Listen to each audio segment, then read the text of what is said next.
एक ओर अत्यधिक प्रेम है, दूसरी ओर उच्च कोटि का त्याग है। अभी आपने ये चित्र देखा। भावना से कर्तव्य ऊंचा है, इस कथन को साक्षात करते हुए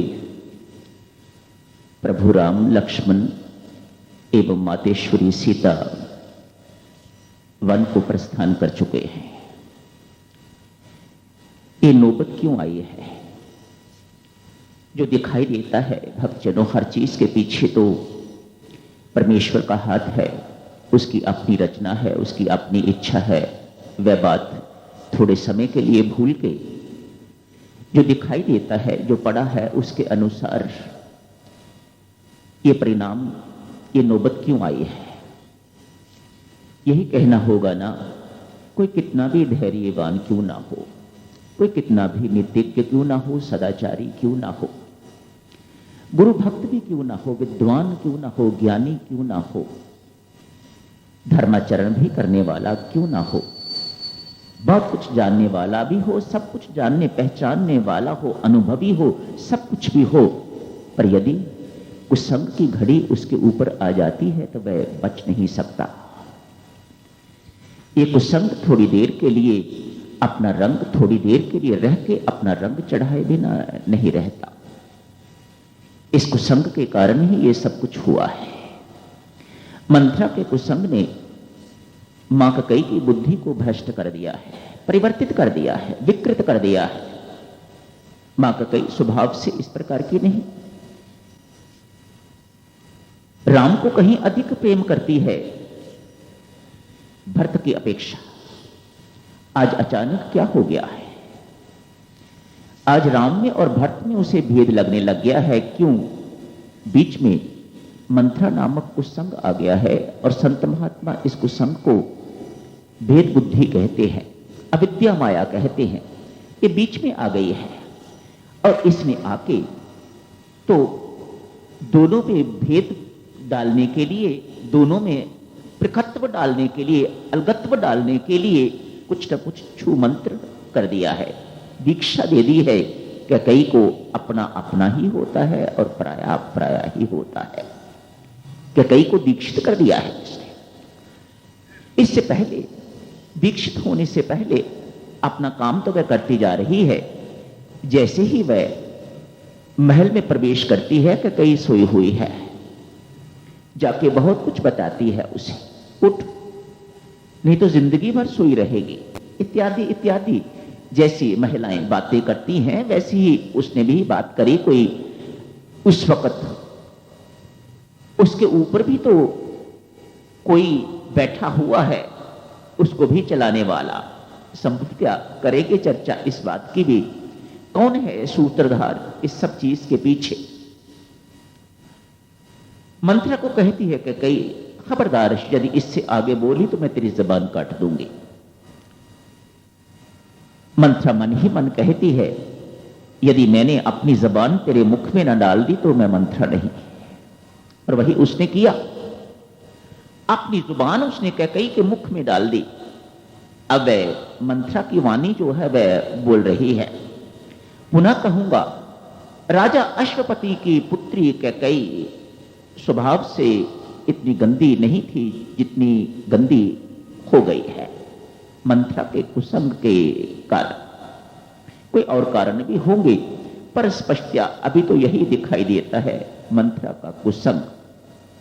भक्तजनों, आप विश्वास कर सकते हो, कैकेयी जिस वक्त को भवन में है, उस वक्त उसने मंथरा के ही कपड़े पहने हुए थे।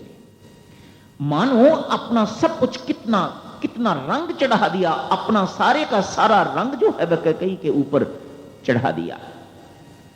मन भी रंग दिया, बुद्धि भी रंग दी और शरीर भी उसका रंग दिया। अब कौन है बचाने वाला? अयोध्या को संतों की नगरी कहा जाता है। यूं कहिएगा, यदि ये बात सत्य है तो एक असंत मंथरा नामक क्या कर सकता है? तुलसीदास कहते हैं, नहीं, इस बात की चिंता, इस बात का कभी ध्यान न देना कि एक असंत क्या कर सकता है, वह उदाहरण देते हैं 5 बातों के लिए। इनको कभी जिंदगी में छोटा नहीं मानना, रोग को कभी छोटा नहीं मानना, पाप को कभी छोटा नहीं मानना, अग्नि को कभी छोटा नहीं मानना, रोग को कभी छोटा नहीं मानना, शत्रु को कभी छोटा नहीं मानना, एवं सांप को कभी छोटा, बिच्छू को कभी छोटा नहीं मानना। ठीक इसी प्रकार से मंथरा भले ही सारी अयोध्या में एक ही असंत है, पर उसने अपना काम तो करके दिखा दिया, उसने अपनी असंताई जो है वह दिखा दी। कभी ऐसा नहीं मानना।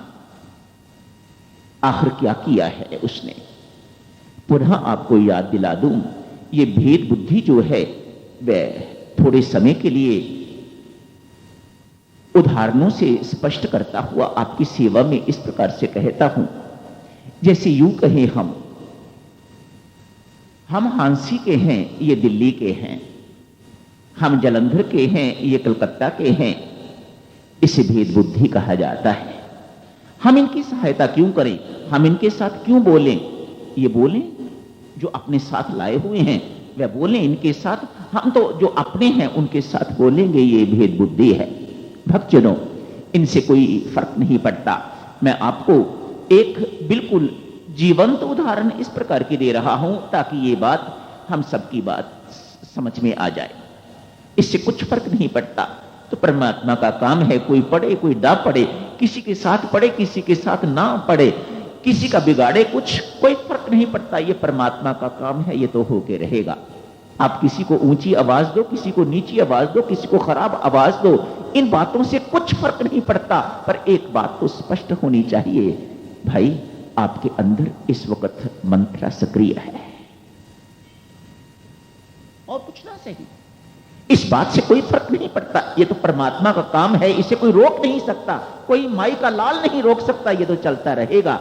लेकिन आपको ये बात स्पष्ट होनी चाहिए, ये करने वाले को, ये सोच विचार करने वाले को ये बात स्पष्ट होनी चाहिए। महाराज, आपके हृदय में इस वक्त मंत्रा बैठी हुई है, आपके भेद बुद्धि बैठी हुई है, आपके इससे बचना है।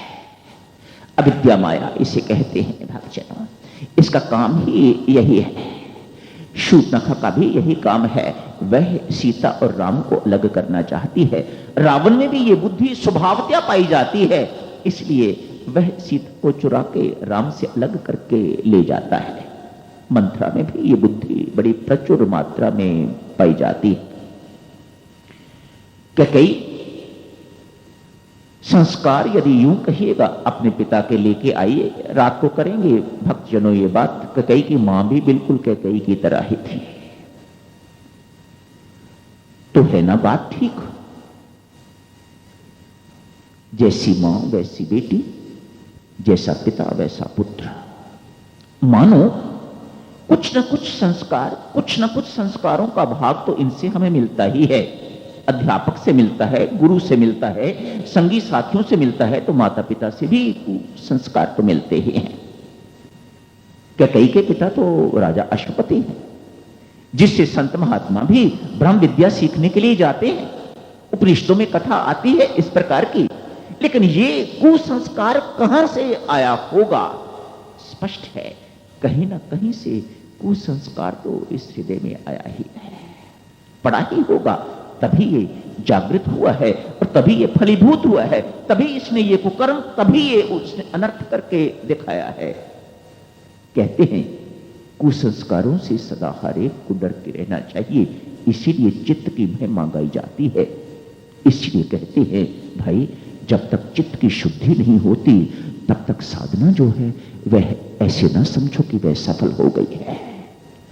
चित्त वृद्धि निरोध, महर्षि पतंजलि इस पर बल देते। चित्त की वृत्तियों का भय निरोध करो, इसे ध्यान कहा जाता है। इसी से साधना सफल होती है। कहीं ना कहीं कैकेयी के अंतःकरण में इस प्रकार का कुसंस्कार पड़ा हुआ है, जिसका फल आज हमें देखने को मिल रहा है। ये कुसंस्कार अवसर ढूंढते हैं। जैसे ही इनको अवसर मिलता है, आपको बहुत ऊंचाई पर गए हुए भी नीचे गिरा के रख देते हैं। इसी को वासना कहा जाता है। इसी को कुसंस्कार कहिएगा, जो वर्षी कहिएगा। वर्षा होते ही देखते हो कीट पतंग कितने कहां से आ जाते हैं, होंगे ना वहां तभी आए, नहीं तो कहां से आएंगे। इसी प्रकार से इन कुसंस्कारों का हाल है। ये कुसंस्कार हमारे चित्त में इस प्रकार से पड़े हुए रहते हैं, मात्र अवसर ढूंढते हैं कब अवसर मिले और हम अपना काम दिखाएं। इनका काम आप तो कहते हो ना। आज सुबह ध्यान बहुत अच्छा लगा था। आज सुबह की रामायण जो थी बहुत अच्छी थी, बहुत अच्छी पढ़ने को लगी। इस वक्त कुछ मजा नहीं आया, मानो कोई कुसंस्कार आड़े आ गया है, कोई कुसंस्कार जागृत हो गया है। पड़ा हुआ था, अवसर ढूंढ रहा था, आज उसे मौका लगा है, आज उसने अपना काम दिखा दिया है। 1.5 घंटा बर्बाद करके रख दिया, कुछ पल्ले नहीं पड़ने दिया। क्यों? कोई कुसंस्कार आपके आड़े आ गया। मंत्रारूपी कुसंग ने कैकेयी की मति को विकृत कर दिया है, बिगाड़ के रख दिया है। आगे का काम मंत्रा नहीं कर रही, कैकेयी कर रही है। और वह कहती है मेरी जबान तेरे मुख में है कैकेयी। रात को करेंगे चर्चा है इसके आगे, अब यहीं समाप्त करने की इजाजत दीजिएगा। धन्यवाद। तुम सज्जनों, कोटिशः प्रणाम है आप सबके श्री चरणों में नत शिर वंदना। कल 2 अक्टूबर है, पूज्य गुरुदेव श्री प्रेम जी महाराज का जन्म दिवस। उनके श्री चरणों में श्रद्धा सुमन अर्पित किए जाएंगे। कल प्रातः नाश्ते के तुरंत बाद, जैसे ही आप नाश्ता करें तत्काल हॉल में आ जाइएगा। महाराज श्री के श्री चरणों में पंखड़ियां पुष्पों की अर्पित की जाएंगी। पंक्तियां बन जाएंगी, एक एक पंक्ति से आते जाएंगे सब लोग, सब साधक, बाहर से लोग भी आएंगे। फूल इत्यादि लाने की आपको आवश्यकता नहीं, यहीं से गोविंद राम जी प्रबंध कर देते हैं। हो गया, हुआ होगा प्रबंध। इस प्रकार से दोनों हाथ इस प्रकार से करके पंखड़ियां लीजिएगा और महाराज के श्री चरणों में अर्पित कर दीजिएगा। ऐसे करने की आवश्यकता नहीं, बहुत आगे उनके चरणों पर ऐसे रखने की आवश्यकता नहीं। आप जहां भी रखेंगे मुझे पूर्ण आशा है महाराज श्री स्वीकार करेंगे। आप मेहरबानी करके बिल्कुल बड़ी श्रद्धा पूर्वक, श्रद्धा सुमन, मात्र फूल नहीं है ये, पंखड़ियां नहीं है, श्रद्धा से ओतप्रोत आपका अपना सुंदर मन सुमन वह अर्पित कीजिएगा महाराज के श्री चरणों में। कोशिश की जाए कि 9 बजे तक ये कार्यक्रम समाप्त हो जाए। महाराज श्री के चरणों में चढ़े हुए फूल प्रसाद के रूप में आपको दे भी दिए जाएंगे। और यदि आप बहुत देर नहीं लगाएंगे तो उस वक्त आपको 108 मनके की माला भी दे दी जाएगी। यदि आप देर ना लगाएं तो, यदि आप देर लगाते रहे तो बड़ी मुश्किल हो जाएगी। 9 बजे तक कार्यक्रम की समाप्ति होनी ही है। 9:30 बजे तो श्री रामायण जी का पाठ आरंभ होगा। पूर्ण आशा है आप सब सहयोग देंगे। सर्वशक्तिमते परमात्मा श्री रामायण मां का पाठ चलता रहेगा और उसी पाठ के साथ हम महाराज के श्री चरणों में पुष्प अर्पित करेंगे। धन्यवाद।